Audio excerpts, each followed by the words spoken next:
Hi hello నమస్తే and welcome to సిరిమోన్. ఈరోజు video వచ్చేసి చాలా అంటే చాలా స్పెషల్ రెసిపీ. ఆల్రెడీ మనకు వర్షాలు స్టార్ట్ అయిపోతున్నాయి, తెలిసిందే కదా. అయితే ఈ వర్షాలకు చాలా క్రిస్పీగా వేడివేడిగా తినాలనిపిస్తుంటుంది కదా.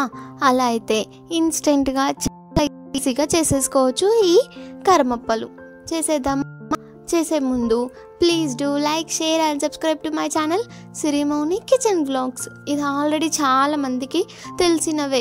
కారమప్పలు అంటే మన తెలంగాణలో చాలా స్పెషల్, చాలా పండుగలకు చేసుకుంటాం.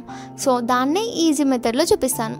సో ఒక చిన్న బౌల్ తీసుకొని అందులో 1 కప్పు గోధుమ పిండి వేసేసి కొంచెం ఉప్పు, కొంచెం కారం, కొంచెం పసుపు, అలాగే కొంచెం వామ ఇవన్నీ వేసి ఒకసారి మంచిగా కలిపేసుకోండి.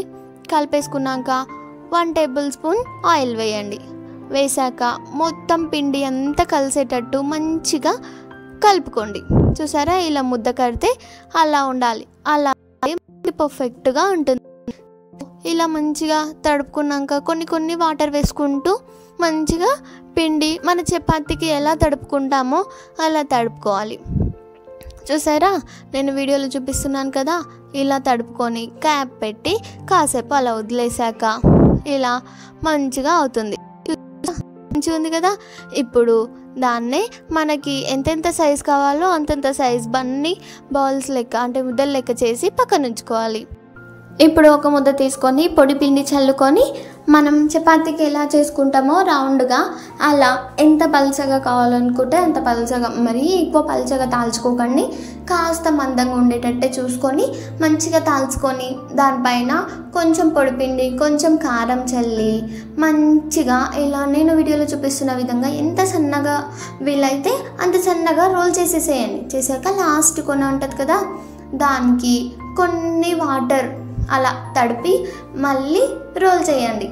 ఇలా రోల్ చేసేసాక మనకి ఎంత సైజులో కావాలనుకుంటే అంత సైజు, మనకి చిన్న అప్పలు కావాలనుకుంటే చిన్నగా, పెద్ద అప్పలు కావాలనుకుంటే పెద్దగా చేసుకోవాలి. సో నేను ఇక్కడ చిన్నగా చేశాను కదా, అలాగా చిన్నగా కట్ చేసుకొని మీ ఇష్టం ఎంత సైజు కావాలనుకుంటే అంత సైజులో తాల్చుకొని అన్నీ ఇలా పక్కన పెట్టేసుకోండి.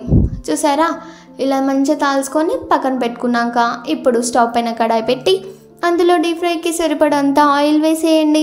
వేసాక అది కాస్త వేడెక్కనివ్వండి. చూసారా, ఇలా వేడయ్యాక ఒక్కొక్కటి వేసుకుంటూ కారమప్పలన్నీ మంచిగా కాల్చుకొని రెడ్ కలర్ వచ్చేటట్టు చూసుకొని మంచిగా కాల్చుకోండి. చాలా అంటే చాలా బాగుంటాయి. ఇలానే అన్నీ కాల్చుకొని పక్కన పెట్టేసుకోండి. గుర్తుంచుకోండి, ఇవి వెంటనే క్రిస్పీగా అవ్వవు. కాస్త చల్లారిన తర్వాతకి ఒక ½ అన్ అవర్ అలా వదిలేస్తే అవంతకవే కాస్త క్రిస్పీగా తయారవుతాయి. ఇప్పుడు వెంటనే తింటే కాస్త మెత్తగా ఉంటాయి. అంతే అండి, ఇంకా మన కారమప్పలు రెడీ. బాగున్నాయి కదా, చాలా టేస్టీగా కూడా ఉంటాయి. చూడడానికి ఎంత బాగున్నాయో తినడానికి కూడా అదే టేస్ట్ ఉంటుంది. సో మీరు కూడా ట్రై చేస్తారు కదా. ట్రై చేసి ఎలా వచ్చిందో నాకు కామెంట్ సెక్షన్లో చెప్పేయండి.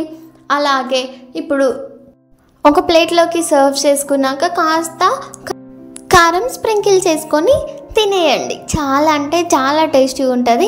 Trust me, you gonna love this recipe. So బాగుంది కదా వీడియో. ఎందుకు ఆలస్యం, మీరు కూడా ట్రై చేసి నాకు ఎలా వచ్చిందో కామెంట్ సెక్షన్లో చెప్పేయండి. Thank you for watching my video. For more videos please do like, share and subscribe.